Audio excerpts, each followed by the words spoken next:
Everyone, welcome back to my channel. और आज हम बात करने वाले हैं एनालिटिकल पैराग्राफ के बारे में और सीखेंगे कि किस तरीके से एनालिटिकल पैराग्राफ लिखा जाता है। तो सबसे पहली चीज़, एनालिटिकल पैराग्राफ में हमें क्या है, मतलब कि एनालिटिकल पैराग्राफ है क्या।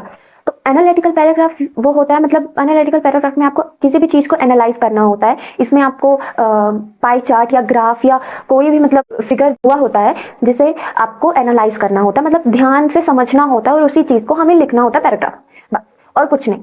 तो मतलब क्या दिया हुआ था इसमें, डेट दिया हुआ होता है कि क्या मतलब जैसे सपोज आपको दिया हुआ है कि इतने टाइगर्स यहाँ पे मर रहे हैं या इतने टाइगर्स यहाँ पे बचे हुए हैं। तो ये सब चीज़ें आपको ग्राफ के रूप में या पाई चार्ट के रूप में या किसी भी टाइप से दिया हुआ होता है। तो उसे आपको एनालाइज करके उसे बस एनालिटिकल पैराग्राफ के थ्रू लिख देना होता है, बस इसमें और कुछ नहीं करना है। तो अब हम बात करते हैं कि इसका फॉर्मेट क्या है। तो फॉर्मेट है कि सबसे पहला आपको क्या लिखना होता है, इंट्रोडक्शन। ठीक है, इंट्रोडक्शन आपका ज़्यादा से ज़्यादा सिर्फ 1 या 2 लाइन्स का होता है, उससे ज़्यादा आपको इंट्रोडक्शन नहीं लिखना होता। मतलब इंट्रोडक्शन में आपको क्या लिखना है, सिर्फ ये लिखना होता है कि आपको क्या दिया हुआ है इस ग्राफ में। सपोज इस ग्राफ में दिया हुआ है 20% टाइगर्स इस जगह पे जिंदा हैं। ठीक है, तो आप उस इंट्रोडक्शन में यही लिखोगे कि इस जगह पे 20% टाइगर्स जिंदा हैं, दैट्स इट, इसमें और कुछ नहीं लिखना है। ठीक है, अब बात करते हैं बॉडी के बारे में।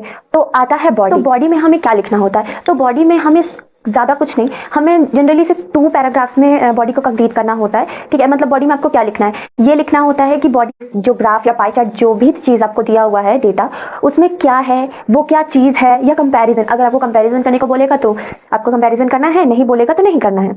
ठीक है, तो ये तो बॉडी और इंट्रोडक्शन की बात हो गई। अब लास्ट में कंक्लूजन लिखना होता है, जो आप हर पैराग्राफ में हर ऐसे में लिखते हो, कंक्लूजन, कि आपका क्या इसमें राय है या क्या आप इस बात से क्या समझते हो। ठीक है, ये आपको मैंने फॉर्मेट बता दिया। अब मैं कुछ जनरल वर्ड्स और आपको तरीका बताती हूँ कि आपको किस तरीके से लिखना है। ठीक है, हमको लिखना होता है इंट्रोडक्शन। इंट्रोडक्शन आप किस तरीके से स्टार्ट कर सकते हो, बोल सकते, आप लिख सकते हो द चार्ट शोज, या the chart illustrates, the graph is gives information about, ये सारी चीज़ें। तो बॉडी में अगर आपको किसी चीज़ को डिस्क्राइब करना है तो आप उस चीज़ को क्या बताओगे कि डबल हो गया था, डबल्ड, और स्टार्टिंग टू राइज, मतलब बढ़ना स्टार्ट हुआ था।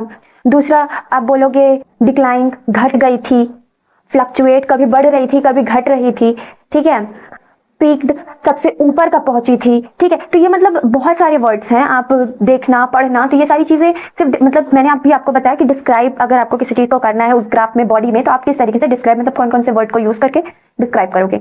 अब दूसरी चीज़ हम देखते हैं कि अगर आपको क्वांटिटी बताना है तो आप बोलोगे परसेंट ऑफ, मतलब जैसे 20% ऑफ, इस टाइप से आप सुनते भी होगे और इसमें आपको वही चीज़ें यूज़ करनी है जो आप सुनते हो। ठीक है, तो 20% ऑफ या परसेंट ऑफ, इस टाइप से। दूसरा कि the highest, almost equal, just under.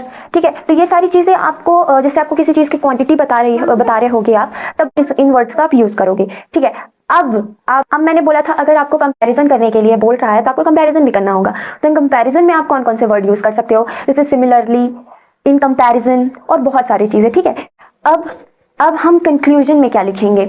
अब आप कंक्लूजन में क्या लिखोगे कि ओवरऑल, और it for the given chart. ये मतलब बहुत सारे वर्ड्स हैं जिनको आप यूज़ करके ये फुल एनालिटिकल पैराग्राफ कंप्लीट कर सकते हो। तो मैं आज आपको सिर्फ यही बता रही हूँ, और मैं अपनी अगले वीडियो में आपके लिए कुछ सैम्पल एनालिटिकल पैराग्राफ के क्वेश्चन लेकर आऊँगी, और उसका फिर हम उसे लिखेंगे और सीखेंगे कि किस तरीके से हमें लिखना है। तो मैं आज आपको सिर्फ मतलब एक देते हैं ना कि आपको एक आइडिया दे दी हूँ, तो वही मैं आपको एक आइडिया दे दी हूँ। तो आप इस पर सोचिएगा और उसके बाद फिर हम अगले वीडियो में इसके कुछ सैम्पल क्वेश्चंस करेंगे, जिससे आपको पूरे उसके जो डाउट्स हैं वो पूरी तरीके से क्लियर हो जाएंगे। तो don't forget to like, subscribe and share.